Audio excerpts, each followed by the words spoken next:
আজ আন্তর্জাতিক মাতৃভাষা দিবস 21শে ফেব্রুয়ারি। মাতৃভাষা এই কথাটার মধ্যে যেন জড়িয়ে রয়েছে এক বিশাল টান, এক অনন্য স্নেহ অনুভূতি, ভালো লাগা, এক যেন মায়া মমতাময় বন্ধন। আর হবেই না বা কেন? মাতৃভাষা যে আমাদের মায়ের ভাষা। জন্মের পর আমরা যে ভাষায় কথা বলতে শিখি, যে ভাষায় আমরা নিজেদের অনুভূতি, নিজেদের ইচ্ছা অনিচ্ছার বহিঃপ্রকাশ করতে পারি, সেটাই আমাদের মাতৃভাষা। আর আজ দাঁড়িয়ে আমরা হলপ করে বলতে পারি, যতটুকু আমরা মাতৃভাষার অস্তিত্ব খুঁজে পাই তার জন্য হাজারো সংগ্রাম রয়েছে। তার জন্য আমাদের সাধারণ নাগরিক থেকে শুরু করে দেশ নায়কদের অক্লান্ত পরিশ্রম, প্রতিবাদ এবং মিছিলের জন্য আজ এই দিন আমরা দেখতে পাই। তার সংক্ষিপ্ত ইতিহাস আপনাদের সামনে আজকে তুলে ধরব।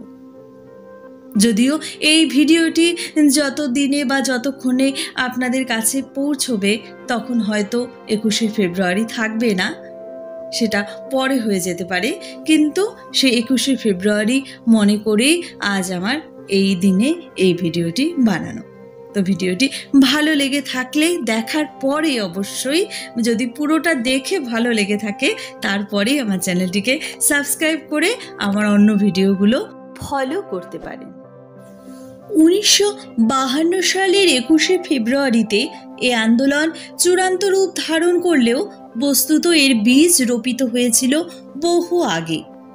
অন্যদিকে এর প্রতিক্রিয়া ও ফলাফল ছিল সুদূর প্রসারী।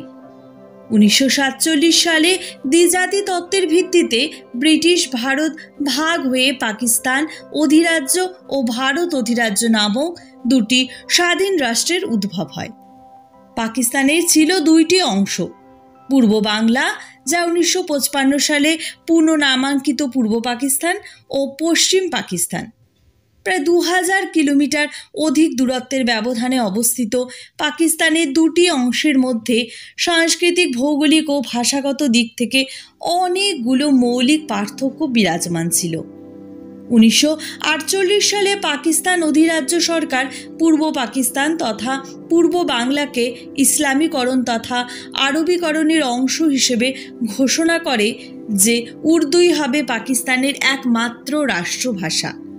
পাশাপাশি বিকল্প হিসেবে আরবি হরফে বাংলা লিখন অথবা সমগ্র পাকিস্তানের রাষ্ট্রভাষা আরবি করারও প্রস্তাব দেওয়া হয়। আবার সমগ্র পাকিস্তানের সকল ভাষা ল্যাটিন হরফে লেখার মাধ্যমে বাংলার রোমানীকরণের প্রস্তাবও করা হয়।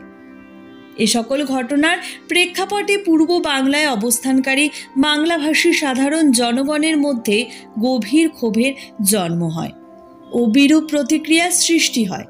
কার্যত পূর্ব বাংলার বাংলাভাষী মানুষ আকস্মিক ও অন্যায্য সিদ্ধান্তকে মেনে নিতে পারেনি এবং মানসিকভাবে মোটেও প্রস্তুত ছিল না। ফলস্বরূপ মাতৃভাষা বাংলায় সমমর্যাদার দাবিতে পূর্ব বাংলায় আন্দোলন দ্রুত দানা বেঁধে ওঠে। আন্দোলন দমনে পুলিশ 144 ধারা জারি করে ঢাকা শহরে মিছিল, সমাবেশ ইত্যাদি বেআইনি ও নিষিদ্ধ ঘোষণা করে। 1952 সালের 21শে ফেব্রুয়ারি 8ই ফাল্গুন 1358 খ্রিস্টাব্দে এ আদেশ অমান্য করে ঢাকা বিশ্ববিদ্যালয়ের বহু সংখ্যক ছাত্র ও প্রগতিশীল কিছু রাজনৈতিক কর্মী মিলে বিক্ষোভ মিছিল শুরু করেন। মিছিলটি ঢাকা মেডিকেল কলেজের কাছাকাছি এলে পুলিশ 144 ধারা অবমাননার অজুহাতে আন্দোলনকারীদের ওপর গুলি বর্ষণ করে। গুলিতে নিহত হন বাদামতলী কমার্শিয়াল প্রেসের মালিকের ছেলে রফিক, সালাম, ঢাকা বিশ্ববিদ্যালয়ের রাষ্ট্রবিজ্ঞান বিভাগের MA ক্লাসের ছাত্র বরকত ও আব্দুল জব্বার সহ আরও অনেকে। এছাড়া 17 জন ছাত্র যুবক আহত হয়। শহীদদের রক্তে রাজপথ রঞ্জিত হয়ে ওঠে। শোকাবহ এ ঘটনার অভিঘাতে সমগ্র পূর্ব বাংলায় তীব্র ক্ষোভ ছড়িয়ে পড়ে।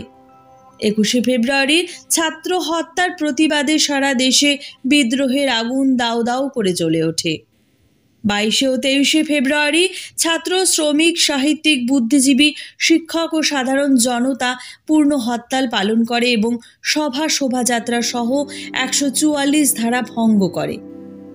22 ফেব্রুয়ারি পুলিশের গুলিতে শহীদ হন সফিউর রহমান শফিক, রিক্সা চালক আউয়াল ও অলিউল্লাহ নামের এক কিশোর। 23 ফেব্রুয়ারি ফুলবাড়িয়ায় ছাত্র জনতার মিছিলেও পুলিশ অত্যাচার নিপীড়ন চালায়। এ নির্লজ্জ পাশবিক পুলিশি হামলার প্রতিবাদে মুসলিম লীগ সংসদীয় দল থেকে সেদিনই পদত্যাগ করেন।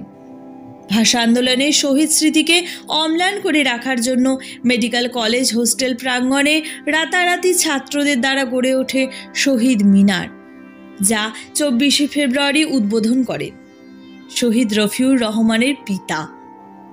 26 ফেব্রুয়ারি আনুষ্ঠানিকভাবে শহীদ মিনারে উদ্বোধন করেন দৈনিক আজাদ পত্রিকার সম্পাদক আবুল কালাম শামসুদ্দিন।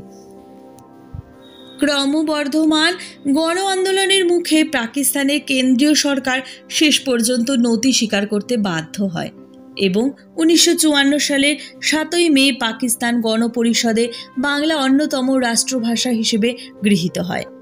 1956 সালে পাকিস্তানের প্রথম সংবিধান প্রণীত হলে 214 নং অনুচ্ছেদে বাংলা ও উর্দুকে পাকিস্তানের রাষ্ট্রভাষা হিসেবে উল্লেখিত হয়। 1971 সালে বাংলাদেশ স্বাধীন হলে একমাত্র রাষ্ট্রভাষা হিসেবে বাংলা প্রবর্তিত হয়। সর্বস্তরে বাংলার ব্যবহার নিশ্চিত করতে বাংলাদেশ সরকার 1987 সালে বাংলা ভাষা প্রচলন আইন জারি করে।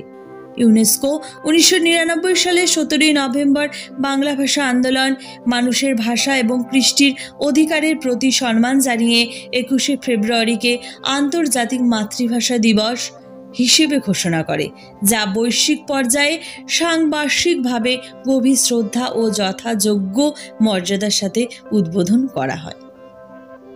ভিডিওটি ভালো লেগে থাকলে এবং আমার নেক্সট এবং প্রিভিয়াস ভিডিওগুলো যদি পেতে চান তাহলে এখনই দেরি না করে আমার চ্যানেলটিকে সাবস্ক্রাইব করে আমার পাশে থাকুন। ভিডিওটি দেখার জন্য অসংখ্য ধন্যবাদ।